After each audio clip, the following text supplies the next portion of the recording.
Hello, welcome to another Real World Moment, and tonight is a bit of a brain teaser, and it's entitled Bad Peace is Better Than Good War. Let's get into it. But before we do, let's get into what I'm not. I'm not a doctor, lawyer, therapist, or any other accredited body that can be used in your case. I'm simply a two-time, non-peaceful, alienated parent and very well versed in the court system, parental alienation, coercive control, narcissistic abuse. The list goes on and on. All the things that go into this wonderful world of parental alienation. As the internet likes to say, this is for educational and or informational purposes only. I agree with the internet. Take it for what it's worth. Leave it, dissect it, comment below. I always welcome comments. In fact, I do these videos to get thought processes and comments and debates going. So please comment. If you don't agree with me, comment below. Let's talk about it. What I won't put up with is hate speech, gender-based attacks, etc. They are not welcome here. So please step away and move on. All right, let's get into it. Bad peace is better than good war. You know, when I first heard this saying, and I've been chewing it over in my mind for about a week or so, getting my brain around saying bad peace. So peace is bad, good war is good. Well, that's not what the saying means, even though our brains will want to be quite linear with it. Bad peace is better. Well, how can peace be bad and how can war be good? Right? Though, just by humanity and human nature. Peace is good, war is bad. Okay, I think I've exhausted that. We all got that in our minds now. We've all got like the dichotomy, the mixing up of words here. When we, so how is this relevant to PA? Let me get into that. When we begin to experience PA, particularly when we are served with court documents, we end up in the court system or feel that we have to end up in the court system. Immediately, we are in fight mode, fight or flight mode. We are in defense mode. We are in attack mode because we're being attacked. Our children are being attacked. I think this makes sense. Anyone who's watching this video and hasn't experienced parental alienation, you can put yourself in a situation where your children were in peril and you will feel the same thing that we feel. And anybody here who has experienced in PA, well, you know, unfortunately.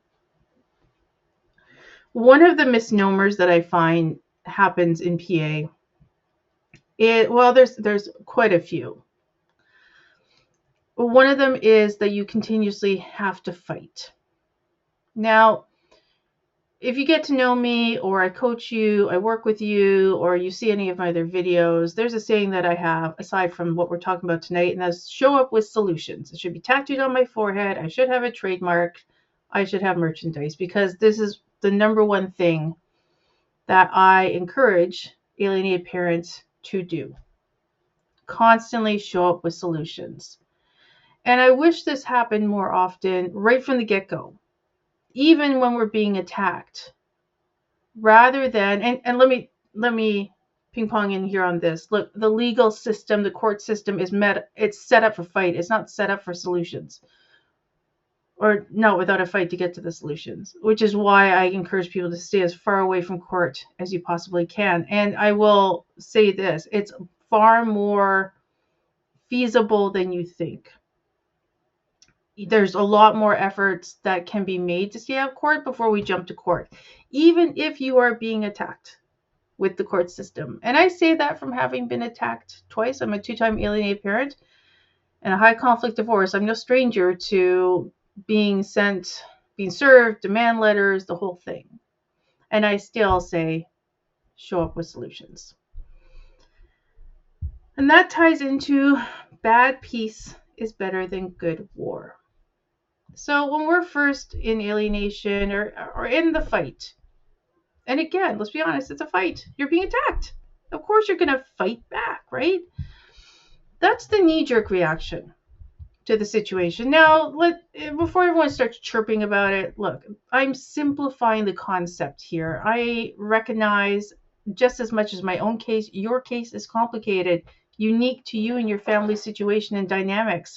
There's no one other person in this world that's experiencing PA the exact way you are. So this isn't meant to negate or to dismiss anybody's process in what they've done in alienation. My point is more about being solution based. I lost my train of thought there. Can you tell? I'll just call it out because I wanted to make that point that I'm not here to preach and say that what you're doing is wrong. That's not it at all. And that fighting is wrong. That's also not it at all. Look, we're going to fight for our kids, right? But what does fighting look like? What does the fight look like? So let's bring in bad peace is better than good war. So first of all, or many of all, point I'm on, there's no winning in PA. And beautifully said, I run a Sunday support group, and in our support group tonight, a couple people beautifully said that there's no winners, and the losers are our children that are being alienated in whatever form they're being alienated, which is, I said before, it can be in totality like me, it can be on a graduate basis, or it can be accordion alienation, which is another video for another day. But we get into this mindset of having to win something rather than being in the mindset of solving something. So another thing, I'm full of phrases tonight. I say a lot. Don't get furious, get curious. And that phrase, yeah, that can be a really massive tough one in alienation. And I also want to say this, everything I'm telling you right now, a lot of people, including family, maybe even most family, will have a real problem with. Because you're not fighting, you're not going to court, you're trying to mitigate and you're trying to solve. It's not the popular route.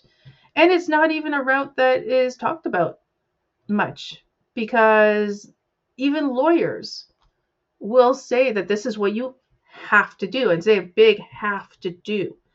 I'm a firm believer that you don't have to do anything. There's no legal process in alienation that I have found solves alienation, if that makes any sense.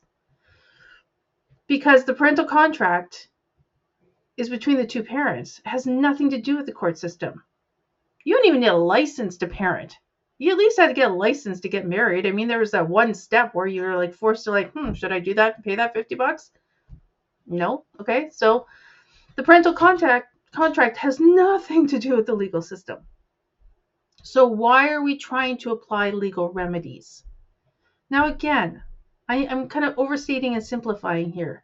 And I recognize that what one side does, do you have to respond to it? Yes. Do you have to respond to it in kind? Not necessarily. Not always. Lots of options.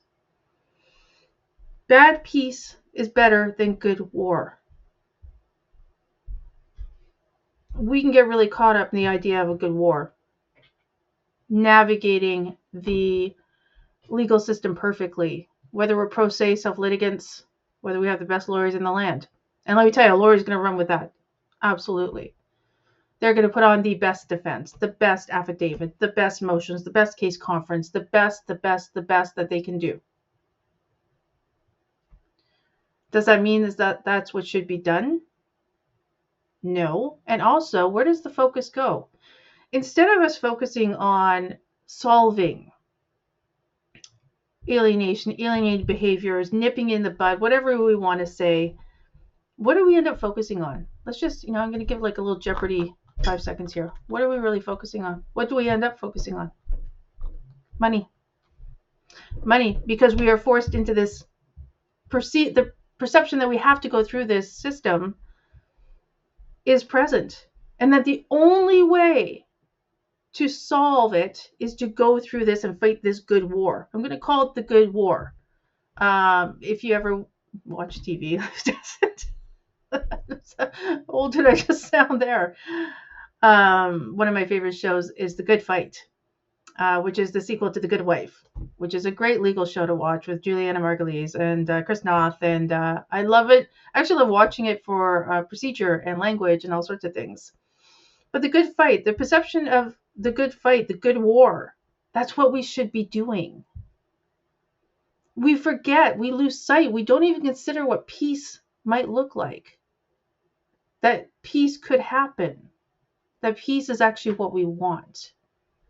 And peace means resolution. Peace means compromise.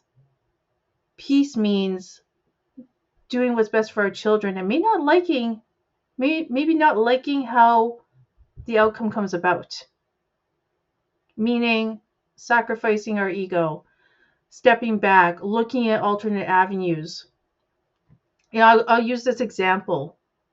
I'll use this example. Okay, so one of the biggest things that I hear about in the age range of really young to the age of 11 or 12, the issue of doctors and dentist appointments. Now, I'm going to lean into the dentist because the dentist is more maintenance procedural. We actually expect our child to go to the dentist every 6 months. If that's in our insurance plan, if we can afford that, that's kind of a scheduled thing that we go through with our kids, right? Or the doctor, let's say someone's got a cold, an ear infection, like something is going on, we expect to take them to the doctor, right? A lot of parental orders are written up that the one parent shall inform the other parent about when they took them to the dentist or took them to the doctor. And I see so many parents focus on this, and I mean focus on it, to the point where they want to go to court to fight about the fact that they didn't know that their child went to the doctor for a cold. They weren't informed in the moment. They weren't informed at the time. They weren't informed about that cavity. And that's like good war. What would bad peace look like? Asking the question, was that the right thing to do by my co-parent, whether I like my co-parent or not? And was the problem taken care of? Were the cavities filled? Was the cold taken care of? Was the infection solved? That's bad peace. Why do I say it's bad peace? Well, because it's not comfortable. It's not righteous. It doesn't get your anger out. It's not righteous indignation. It doesn't have a resolution. It does have a resolution. It requires you to step back and say, did this benefit my child? Well, going to the dentist and getting cavities filled, yeah, that would benefit. Did they go to a different dentist than your child ever went to before? Is that a power play? Yeah, stuff like that happens. Did you ask your child? And if this is, in the realm, if they like the dentist, they probably said, okay. Taking the wind out of the sails of those kind of maneuvers by a narcissist and an alienator, that's also bad peace. There's a reason for bad peace. Because what I mean is, it's not perfect. It's finding peace in situations where you're pretty fed up and ticked off, rather than escalating to good war. Rather than taking your energy and focusing on what motion, what non-compliance, what contempt, what this and what that can I do to fix this problem. Now, again, qualify. I am not saying that any of those things are not necessary, valid, etc. What I am saying is that we do have a lot more power in alienation than we think, but that power is within us and the decisions we make on our reactions and the pursuit of what we perceive as justice. At the end of the day, there are casualties of war, right? Obviously, we know that. There's shrapnel in war. There's violence in war. There are regrettable outcomes in war, and there are definitely losers in war. Those losers are our kids. We may perceive it as ourselves because we are alienated parents, and yeah, it freaking hurts. Listen, I'm going on year 4 of not seeing my son. I get it. I get that. But really, alienation isn't about us. It's about our kids. And if we can shift our focus, get to that away from good war, shrapnel, violence, grenades, and go to bad peace, a place of discomfort and resolution that benefits our children. And let me tell you, I'm going to tell you this right now, that can mean us not being in their lives for a period of time. And look, comment below. I can hear the chirping already. I get pushback on this. I'm telling you this from experience, from not only my own experience, working with a lot of alienated parents of all degrees. Bad peace can mean stepping back. Bad peace can mean just letting it ride. Letting it go. Mel Robbins says, let them. As long as direct harm isn't coming to your child, and listen, I'm not getting into the psychological harm, and I've got to talk fast, I've got 15 seconds. Is bad peace better than good war? I think it is. Comment below.